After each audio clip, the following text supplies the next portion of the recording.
I'm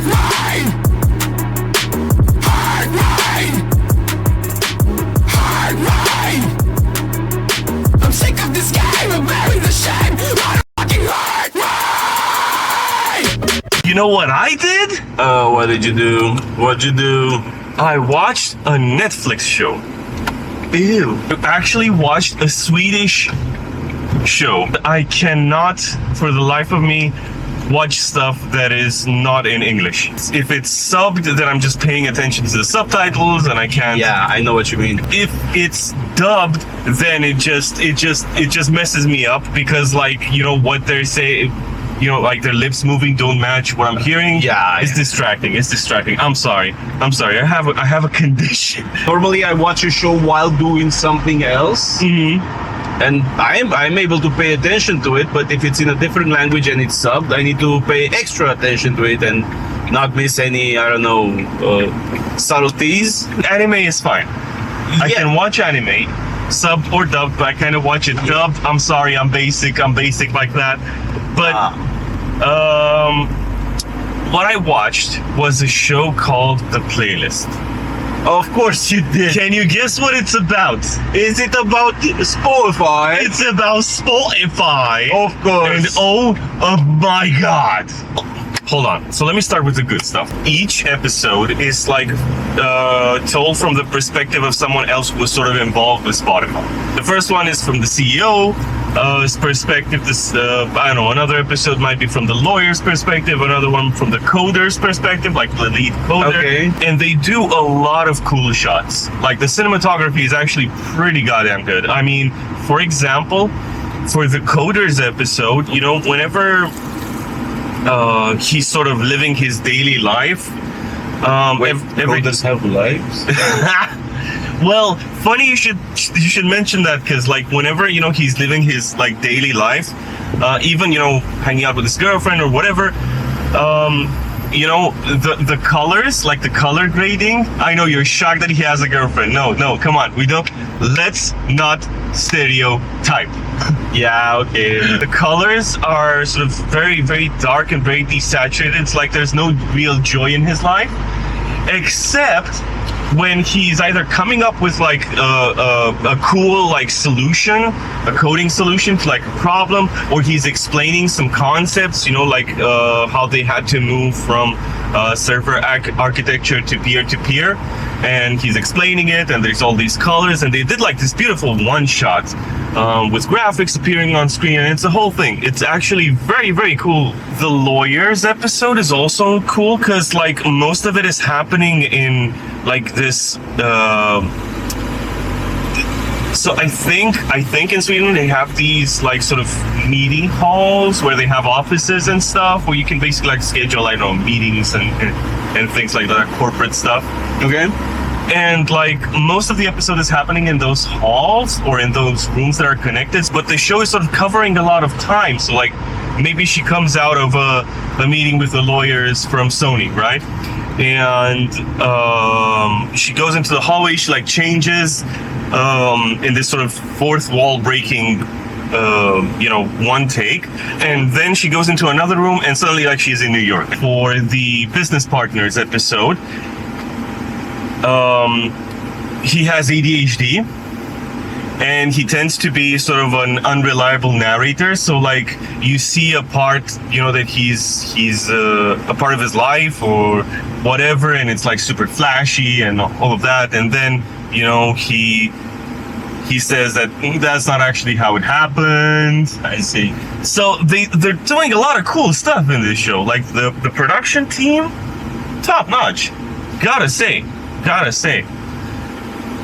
One question. Yeah. Is the programmer's name Cody?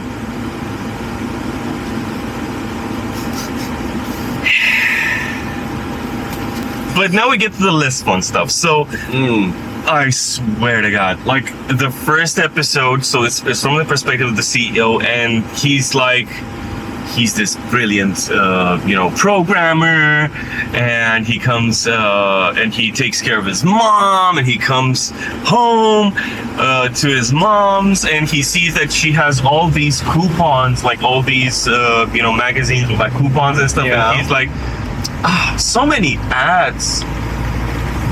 And then he tries to download a song off of Pirate Bay, and like it takes forever. And he's like, I wish there was some. There must be a better way. Yeah, exactly. There are so many moments of there must be a better way. No. At the end, it sort of flips at 180 degrees, and it's from the perspective of an artist. Okay, and there are no colors, there is no light, there is nothing. For the previous sort of 3 episodes, this artist, Bobby T in the show, who's actually played by a phenomenal Swedish singer, like, I think she's Swedish, I don't know. For the previous 3 episodes, she didn't appear at all, and you didn't realize it. And then at the end of the sort of second to last episode, she appears at the end and addresses the camera. Hey, you forgot about me, didn't you? And I was like, shit! Oh, I hate watched it so hard. But it was like, I couldn't hate watch it all the way because, you know, there are good parts about it. Wasn't the artist at the end be like, there must be a better way? This artist was actually a childhood friend of the CEO, and then, you know, she started protesting, and then there was a Senate hearing, and all of that, you know, but you know, we know that won't happen because it's the music industry, so like, yeah. So what happened in June There's Black? Rogla Mures happened.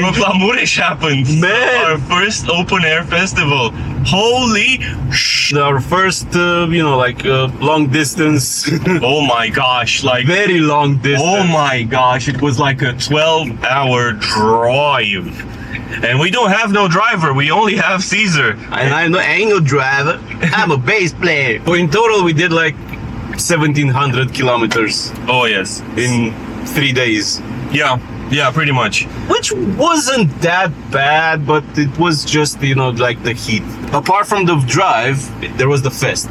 Yeah. Man, that was amazing. I'm bleeping myself out. Yeah, it was awesome because like, dude, the on-site tech team was fantastic. We had sound check at 9 a.m., which was 9. It wasn't easy. It wasn't really great. But like the tech team made everything run smoothly. And my gosh, like, could you spare a thought for them? Because like, you know, we're sort of complaining, we had sound check at 9 a.m. But can you imagine? They were there for like, because like we played on the second day, right? And they were there from the first day from 8 a.m. until 2 a.m. Like on the next day, and they had like sound check, and show. My God, this was our first open air fest. It was my first open air anything. It's like, what? Honestly, it was pretty nice. I mean, we had the stage was pretty big. Again, we had everything we needed. We again, props to the tech team and to the stage manager Benny, because like I was talking to him and I was telling him that, we have synced video.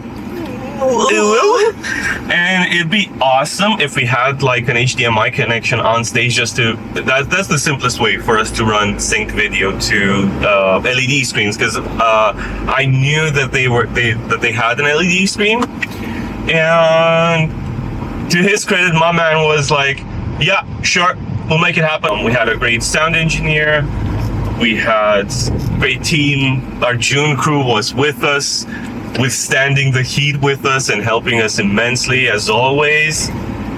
And the heat. But the heat though,